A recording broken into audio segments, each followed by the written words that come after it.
ನಮೋ ವೆಂಕಟೇಶಾಯ. ಆಧ್ಯಾತ್ಮಿಕ ವಿಶೇಷಗಳಿಗೆ ಸ್ವಾಗತ. ಇಂದಿನ ಪ್ರಧಾನಾಂಶಗಳು.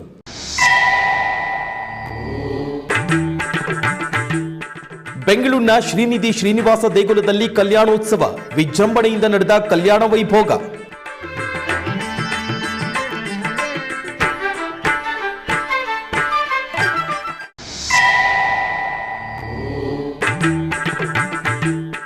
ಚಿಕ್ಕ ಮಕ್ಕಳ ಹೃದಯಾಲಯ ಮತ್ತು ಬರ್ಡ್ ಆಸ್ಪತ್ರೆಗೆ ಭೇಟಿ ನೀಡಿದ ಕೇಂದ್ರ ಸಚಿವರು.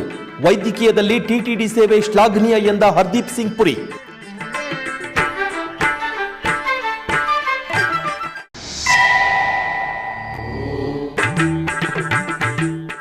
ಮಾಗಡಿ ಶ್ರೀ ರಂಗನಾಥ ಸ್ವಾಮಿ ಪುಷ್ಪಯಾಗ ಮಹೋತ್ಸವ ಬ್ರಹ್ಮೋತ್ಸವಗಳ ಅಂಗವಾಗಿ ನಡೆದ ವಿಶೇಷ ಕೈಂಕರ್ಯ.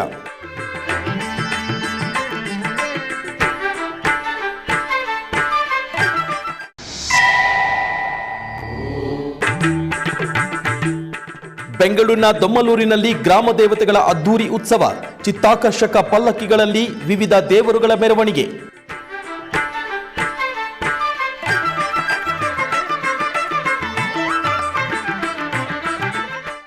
ಬೆಂಗಳೂರಿನ ಕೋಣನಕುಂಟೆಯಲ್ಲಿರುವ ಶ್ರೀ ಶ್ರೀನಿಧಿ ಶ್ರೀನಿವಾಸ ದೇವಸ್ಥಾನದಲ್ಲಿ ಶ್ರೀನಿವಾಸ ಕಲ್ಯಾಣ ಮಹೋತ್ಸವವು ವೈಭವದಿಂದ ಜರುಗಿತು. ಶ್ರೀನಿವಾಸ ಉತ್ಸವ ಬಳಗದಿಂದ ನಡೆದ ಈ ಕಲ್ಯಾಣೋತ್ಸವದಲ್ಲಿ ಮೊದಲಿಗೆ ಸ್ವಾಮಿ ಅಮ್ಮನವರಿಗೆ ಸ್ನಪನ ತಿರುಮಂಜನ ನೆರವೇರಿಸಲಾಯಿತು.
ನಂತರ ಶ್ರೀದೇವಿ ಭೂದೇವಿ ಸಮೇತ ಶ್ರೀನಿವಾಸನನ್ನು ಶೋಭಾಯಮಾನವಾಗಿ ಅಲಂಕರಿಸಿ ಕಲ್ಯಾಣ ಪೀಠದಲ್ಲಿರಿಸಿದರು.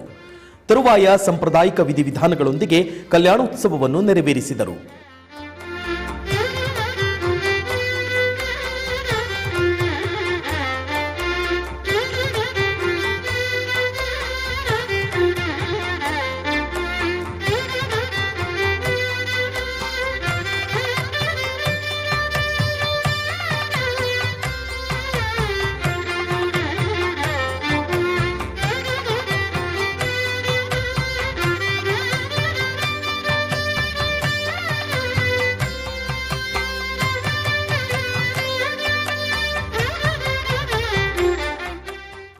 ಭಕ್ತರು ಸ್ವಾಮಿಯ ಕಲ್ಯಾಣವನ್ನು ವೀಕ್ಷಿಸಿ ಧನ್ಯರಾದರು.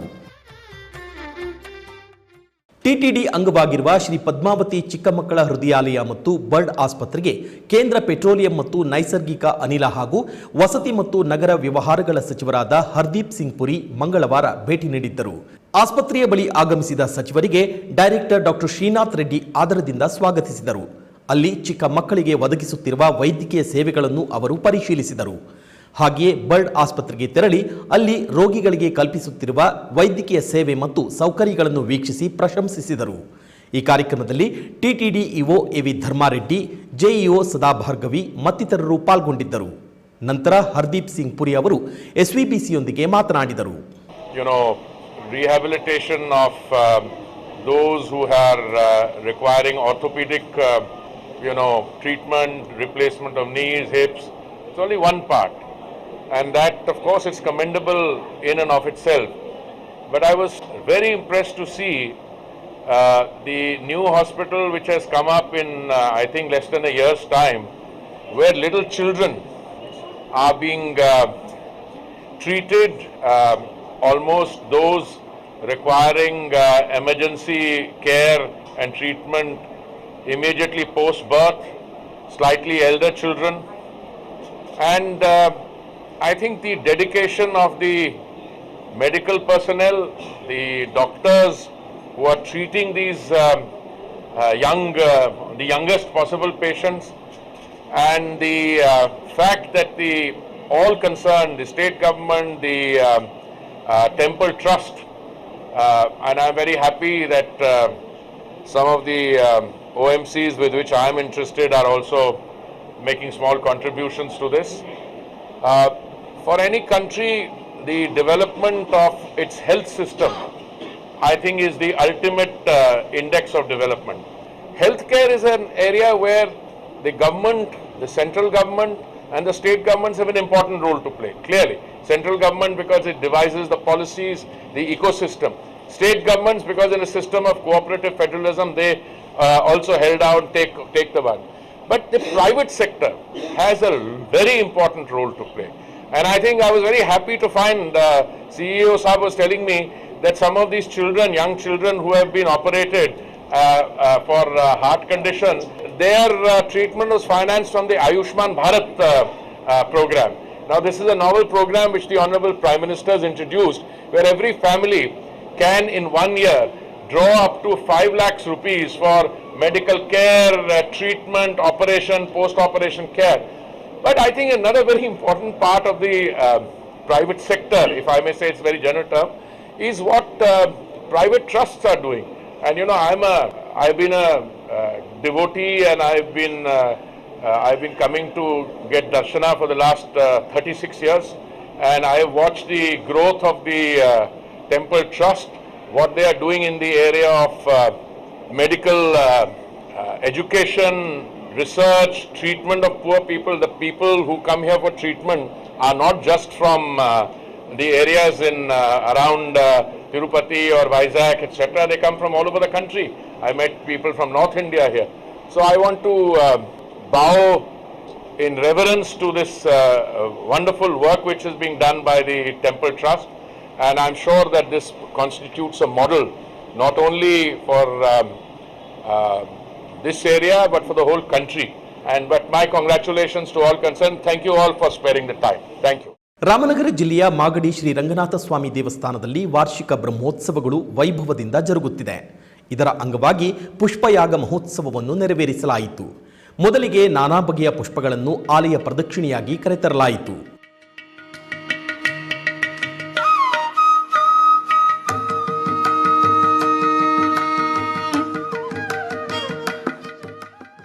ನಂತರ ಉಭಯ ದೇವಿಯರ ಸಮೇತ ಸ್ವಾಮಿಗೆ ವರ್ಣಮಯ ಪುಷ್ಪಗಳು ಮತ್ತು ಪತ್ರೆಗಳಿಂದ ನಯನ ಮನೋಹರವಾಗಿ ಪುಷ್ಪಯಾಗವನ್ನು ನೆರವೇರಿಸಿ ಧೂಪ ದೀಪ ನಿವೇದನೆಗಳನ್ನು ಸಮರ್ಪಿಸಿದರು.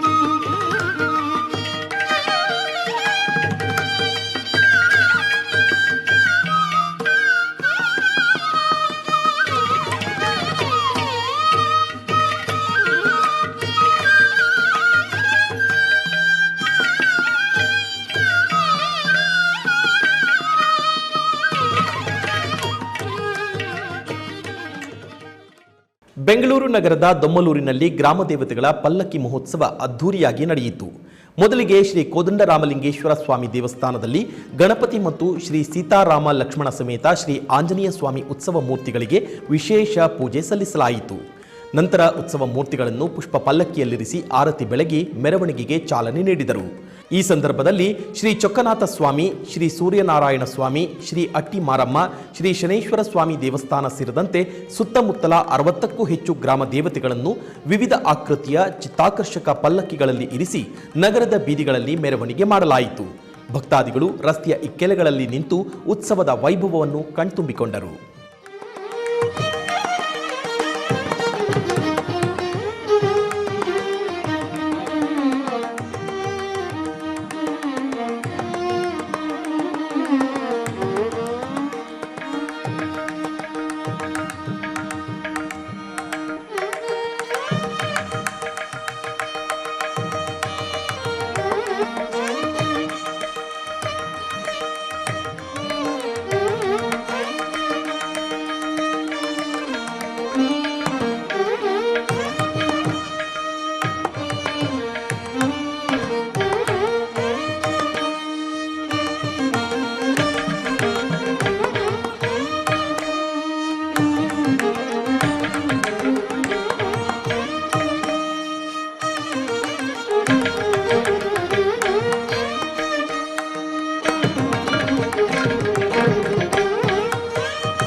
ಗದಗ ಜಿಲ್ಲೆ ಮುಂಡರಗಿ ತಾಲೂಕಿನ ಕೊರ್ಲಹಳ್ಳಿಯ ಶ್ರೀ ಅಣುಪ್ರಾಣೇಶ ದೇವರ ಜಾತ್ರಾ ಮಹೋತ್ಸವವು ವೈಭವದಿಂದ ಜರುಗಿತು.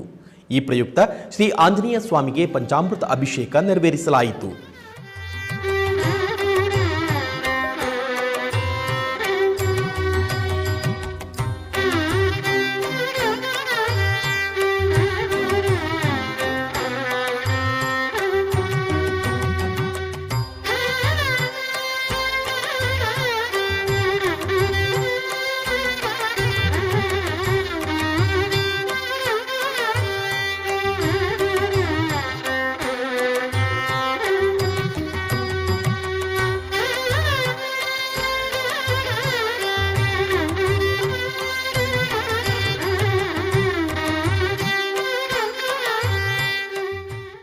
ನಂತರ ಶ್ರೀ ಅಣುಪ್ರಾಣೇಶನ ಉತ್ಸವ ಮೂರ್ತಿಯನ್ನು ಪಲ್ಲಕ್ಕಿಯಲ್ಲಿ ಇರಿಸಿ ಮೆರವಣಿಗೆ ಮಾಡಲಾಯಿತು.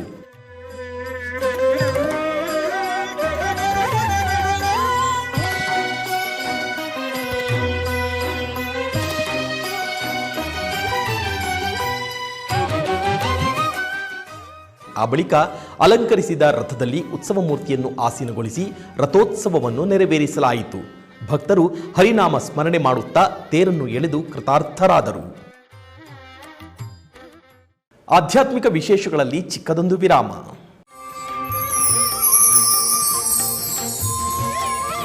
ಶ್ರೀಮದ್ ಭಗವದ್ಗೀತೆ. ಶ್ರೀ ವೆಂಕಟೇಶ್ವರ ಕನ್ನಡ ಭಕ್ತಿ ವಾಹಿನಿ ನಮಗಾಗಿ ನಿಮಗಾಗಿ ಪ್ರಸ್ತುತಪಡಿಸುವ ನೂತನ ಕಾರ್ಯಕ್ರಮ ಶ್ರೀಮದ್ ಭಗವದ್ಗೀತಾ ವಾಚನ ಪ್ರವಚನ ಕಾರ್ಯಕ್ರಮ.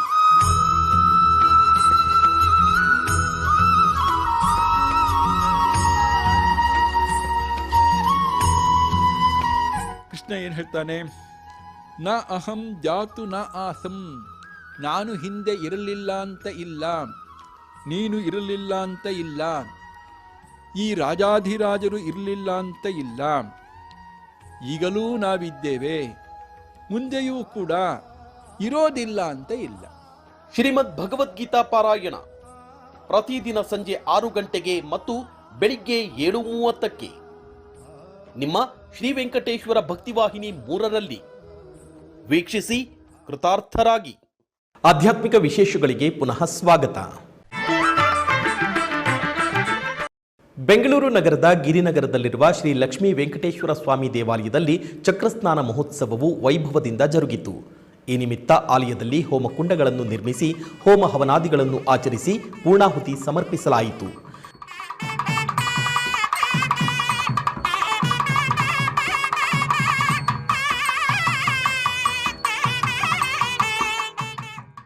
ನಂತರ ಸರ್ವಾಲಂಕೃತ ಉತ್ಸವ ಮೂರ್ತಿಗಳನ್ನು ವೇದಿಕೆಯ ಮೇಲೆ ಆಸೀನಗೊಳಿಸಿ ವಿಶೇಷ ಪೂಜೆಯನ್ನು ಸಲ್ಲಿಸಿ ಆರತಿ ಬೆಳಗಿದರು.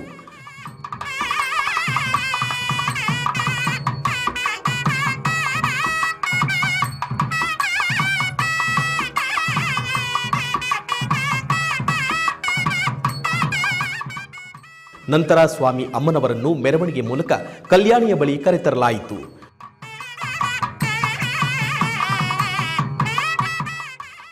ಬಳಿಕ ಸುದರ್ಶನ ಚಕ್ರಕ್ಕೆ ಪಂಚಾಮೃತಾಭಿಷೇಕ ಮಾಡಿ ಮಂಗಳಾರತಿಯನ್ನು ಸಮರ್ಪಿಸಿದರು.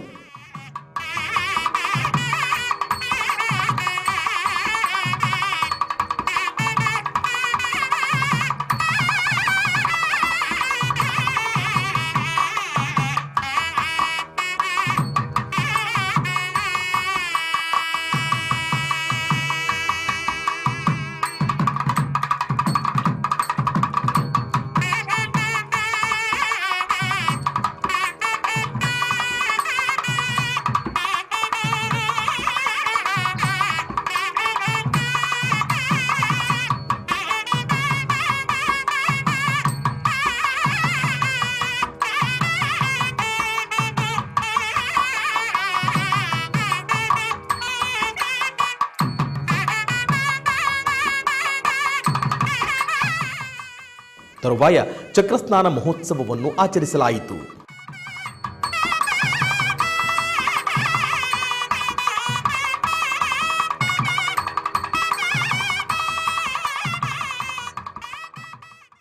ಕೋಲಾರ ಜಿಲ್ಲೆ ಮಾಲೂರು ತಾಲೂಕಿನ ಲಕ್ಕೂರು ಗ್ರಾಮದಲ್ಲಿರುವ ಶ್ರೀ ಮುತ್ಯಾಲಮ್ಮ ದೇವಿ ದೇವಾಲಯದಲ್ಲಿ ವಾರ್ಷಿಕ ಜಾತ್ರಾ ಮಹೋತ್ಸವವು ವೈಭವದಿಂದ ಜರುಗಿತು.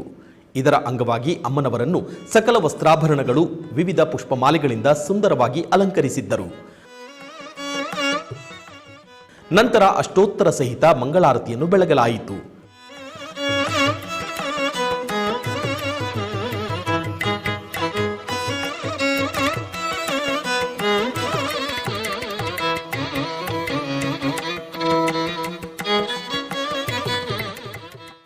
ಭಕ್ತರು ಅಮ್ಮನವರ ದರ್ಶನ ಪಡೆದು ಪಾವನರಾದರು.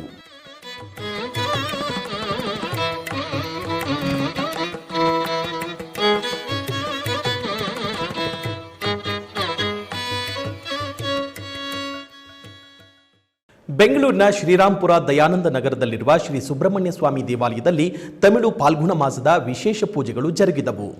ಇದರ ಅಂಗವಾಗಿ ಮೊದಲಿಗೆ ಗಣಪತಿ ಪೂಜೆ ಮಾಡಿ ಹಾಲಿನ ಕಳಶವನ್ನು ಸ್ಥಾಪನೆ ಮಾಡಿಕೊಂಡು ಸ್ವಾಮಿಯ ಕೃಪೆಗೆ ಪಾತ್ರರಾದರು. ಚಿಕ್ಕಬಳ್ಳಾಪುರ ಜಿಲ್ಲೆಯ ಪುರಾಣ ಪ್ರಸಿದ್ಧ ಶ್ರೀ ಕ್ಷೇತ್ರ ಆಲಂಬಗಿರಿಯಲ್ಲಿ ಗರುಡೋತ್ಸವವನ್ನು ಹಮ್ಮಿಕೊಳ್ಳಲಾಗಿತ್ತು. ಶ್ರೀದೇವಿ ಭೂದೇವಿ ಸಮೇತ ಶ್ರೀನಿವಾಸ ಸ್ವಾಮಿಯನ್ನು ಸುಂದರವಾಗಿ ಅಲಂಕರಿಸಿ ಗರುಡ ವಾಹನದಲ್ಲಿರಿಸಿ ವಾದ್ಯ ಮೇಳಗಳ ನಡುವೆ ಮೆರವಣಿಗೆ ನೆರವೇರಿಸಲಾಯಿತು.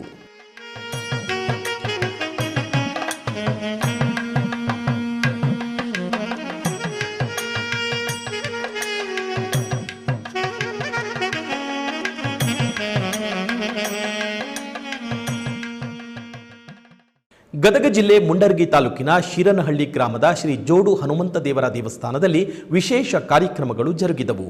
ಶತಮಾನಗಳ ಇತಿಹಾಸ ಹೊಂದಿರುವ ಈ ಜೋಡು ಹನುಮಂತ ದೇವರಿಗೆ ಪ್ರಾತಃ ಕಾಲದಲ್ಲಿ ಫಲಪಂಚಾಮೃತ ಅಭಿಷೇಕವನ್ನು ನೆರವೇರಿಸಲಾಯಿತು.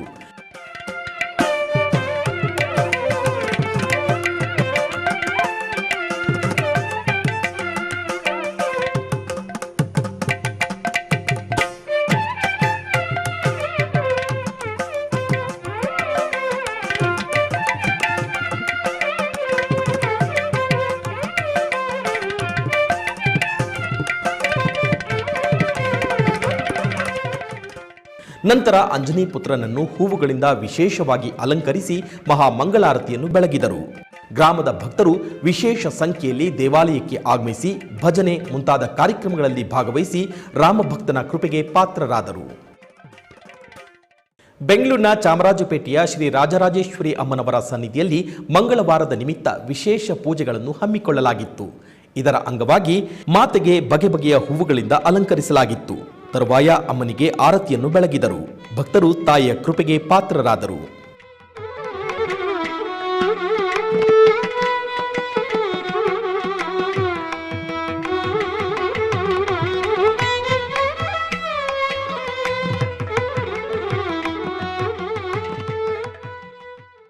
ಚಿಕ್ಕಬಳ್ಳಾಪುರ ಜಿಲ್ಲೆ ಗುಡಿಬಂಡೆ ತಾಲೂಕು ದಿನ್ನಹಳ್ಳಿಯ ಶ್ರೀ ಪಾತಾಳೇಶ್ವರ ಸ್ವಾಮಿ ದೇವಾಲಯದಲ್ಲಿ 9ನೇ ವಾರ್ಷಿಕೋತ್ಸವದ ವಿಶೇಷ ಪೂಜಾ ಕಾರ್ಯಕ್ರಮಗಳನ್ನು ಹಮ್ಮಿಕೊಳ್ಳಲಾಗಿತ್ತು.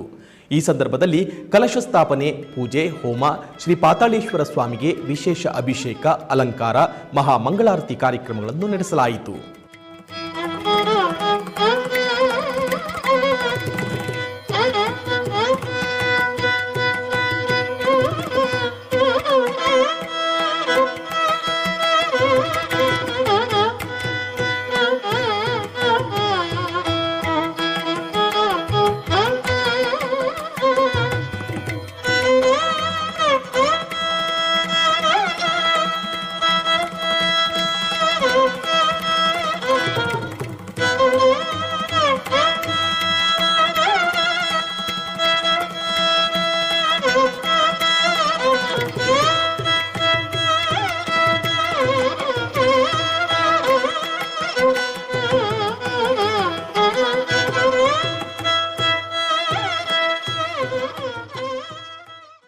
ಕೋಲಾರ ಮತ್ತು ಆಂಧ್ರಪ್ರದೇಶದ ಗಡಿ ಭಾಗದ ಪಶುಪತ್ತೂರು ಗ್ರಾಮದಲ್ಲಿ ಸೀತಾರಾಮ ಕಲ್ಯಾಣೋತ್ಸವವು ಸಂಭ್ರಮದಿಂದ ಜರುಗಿತು. ವೇದಿಕೆಯಲ್ಲಿ ಶ್ರೀ ಸೀತಾರಾಮ ಲಕ್ಷ್ಮಣರ ಮೂರ್ತಿಗಳನ್ನು ಅಂದವಾಗಿ ಅಲಂಕರಿಸಿ ಆಸೀನಗೊಳಿಸಿ ವೈದಿಕ ವಿಧಿವಿಧಾನಗಳೊಂದಿಗೆ ಕಲ್ಯಾಣೋತ್ಸವವನ್ನು ನೆರವೇರಿಸಲಾಯಿತು. ಭಕ್ತರು ಶ್ರದ್ಧಾ ಭಕ್ತಿಯಿಂದ ಪಾಲ್ಗೊಂಡು ಕೃತಾರ್ಥರಾದರು.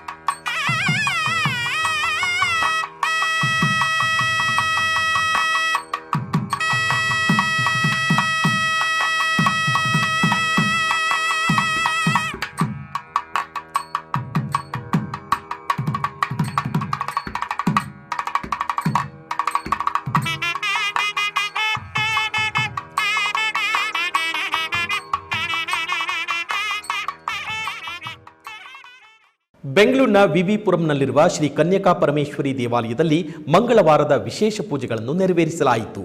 ಇದರ ಅಂಗವಾಗಿ ಮಾತೆಗೆ ಬಗೆ ಬಗೆಯ ಹೂವುಗಳಿಂದ ದೇವರನ್ನು ದರ್ಶಿಸಿ ಪಾವನರಾದರು. ರಾಯಚೂರಿನ ಸತ್ಯನಾಥ ಕಾಲೋನಿಯ ಉತ್ತರಾದಿ ಮಠದಲ್ಲಿ ಧಾರ್ಮಿಕ ಶಿಬಿರವನ್ನು ಹಮ್ಮಿಕೊಳ್ಳಲಾಗಿತ್ತು. ಈ ಸಂದರ್ಭದಲ್ಲಿ 6 ದಿನಗಳ ಪರ್ಯಂತ ಪಂಡಿತರು ಮಕ್ಕಳಿಗೆ ವೇದ ಪಾಠವನ್ನು ಹೇಳಿಕೊಟ್ಟರು.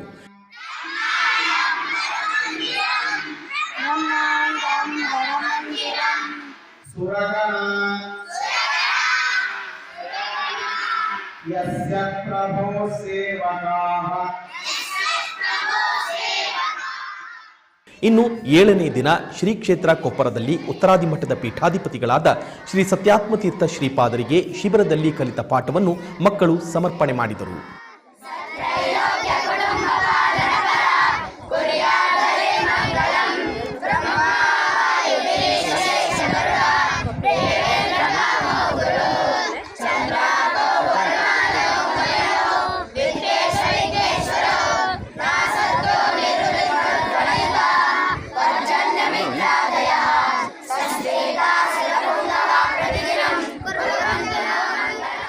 ಹೊಸೂರು ಸಮೀಪದ ಮೊರನಪಲ್ಲಿ ಗ್ರಾಮದಲ್ಲಿರುವ ಶ್ರೀ ಅಭಯನರಸಿಂಹ ದೇವಸ್ಥಾನದಲ್ಲಿ ರಥೋತ್ಸವವು ವೈಭವದಿಂದ ಜರುಗಿತು.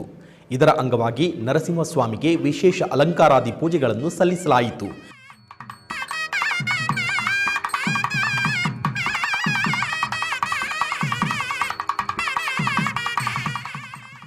ಬಳಿಕ ಸ್ವಾಮಿ ಅಮ್ಮನವರ ಉತ್ಸವ ಮೂರ್ತಿಗಳನ್ನು ಸಾಲಂಕೃತ ರಥದಲ್ಲಿರಿಸಿ ಭಕ್ತ ಸಮೂಹದ ನಡುವೆ ರಥೋತ್ಸವವನ್ನು ನಡೆಸಲಾಯಿತು.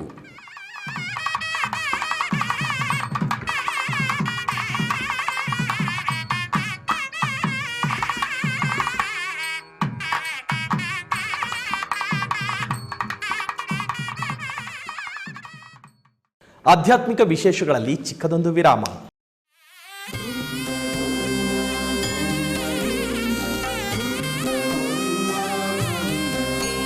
ಉತ್ಸವ ಪ್ರಿಯನಾದ ವೆಂಕಟೇಶನಿಗೆ ಪ್ರತಿನಿತ್ಯ ನಡೆಯುತ್ತವೆ ಅನೇಕ ಸೇವೆಗಳು. ಈ ಸೇವೆಗಳ ದರ್ಶನ ಭಾಗ್ಯ ಭಕ್ತರಿಗೆ ದೊರಕುವುದು ಅತಿ ವಿರಳ. ಎನಿತು ಜನ್ಮದ ಪುಣ್ಯವೋ ನಿನಗಿನಿತು ಸೇವೆಯ ಮಾಡಲು. ವಿಶ್ವದಾದ್ಯಂತವಿರುವ ಭಕ್ತರಿಗಾಗಿ ಶ್ರೀ ವೆಂಕಟೇಶ್ವರ ಭಕ್ತಿವಾಹಿನಿ ನಮೂನೆ ಆಲಯದಲ್ಲಿ ಚಿತ್ರೀಕರಿಸಿ ಸಮರ್ಪಿಸುತ್ತಿರುವ ಶ್ರೀನಿವಾಸನ ಸೇವೆಗಳು ದರ್ಶಿಸಿ ಶ್ರೀನಿವಾಸನ ಅನುಗ್ರಹಕ್ಕೆ ಪಾತ್ರರಾಗಿ. ನಿನಗಿನಿತು ಸೇವೆಯ ಮಾಡಲು. ಶ್ರೀನಿವಾಸನ ಸೇವೆಗಳು ಪ್ರತಿದಿನ ಬೆಳಗ್ಗೆ 7 ಗಂಟೆಗೆ ನಿಮ್ಮ ಶ್ರೀ ವೆಂಕಟೇಶ್ವರ ಭಕ್ತಿ ಚಾನೆಲ್ 3ರಲ್ಲಿ ವೀಕ್ಷಿಸಿ ಕೃತಾರ್ಥರಾಗಿ.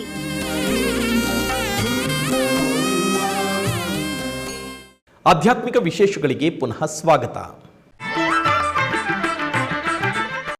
ಕರ್ನಾಟಕದ ವಿವಿಧ ಪ್ರದೇಶಗಳಲ್ಲಿ ನಡೆದ ಸಾಂಸ್ಕೃತಿಕ ಕಾರ್ಯಕ್ರಮಗಳತ್ತ ಒಂದು ನೋಟ.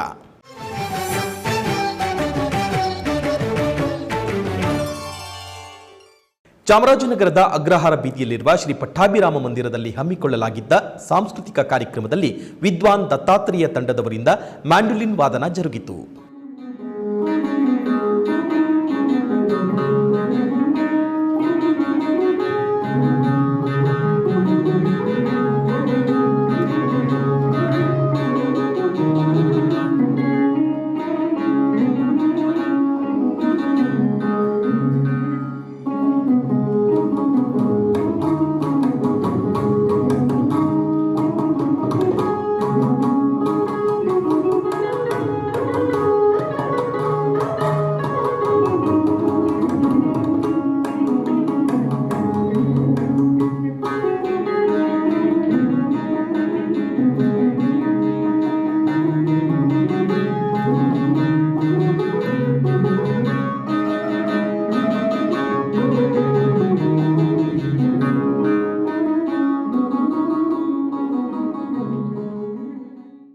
ಬೆಂಗಳೂರು ನಗರದ ಬಳೆಪೇಟೆ ಒಟಿಸಿ ರಸ್ತೆಯಲ್ಲಿರುವ ಶ್ರೀ ಲಾಲ್ದಾಸ್ ವೆಂಕಟರಮಣ ಸ್ವಾಮಿ ದೇವಸ್ಥಾನದ ಆವರಣದಲ್ಲಿ ನಡೆದ ಸಂಗೀತ ಕಾರ್ಯಕ್ರಮದಲ್ಲಿ ವಿದ್ವಾನ್ ಪ್ರಮೋದ್ ಮತ್ತು ಶಂಕರ್ ಅವರಿಂದ ಸಂಗೀತ ಕಚೇರಿ ಜರುಗಿತು.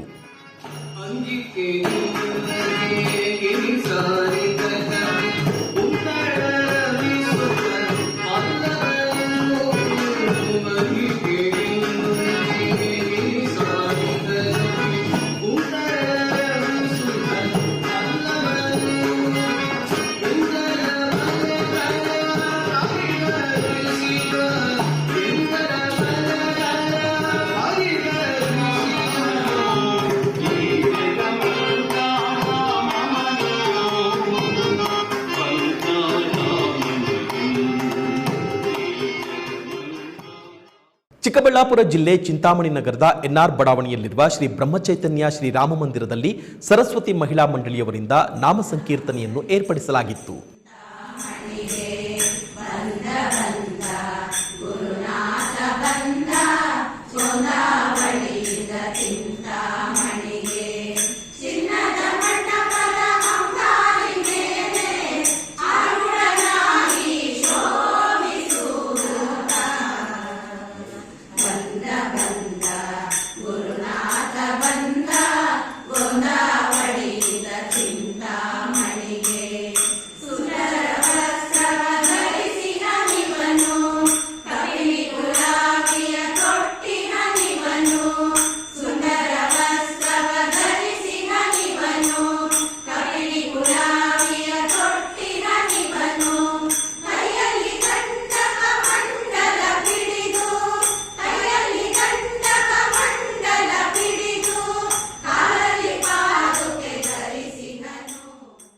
ಆಧ್ಯಾತ್ಮಿಕ ವಿಶೇಷಗಳು ಇಲ್ಲಿಗೆ ಮುಕ್ತಾಯಗೊಂಡವು.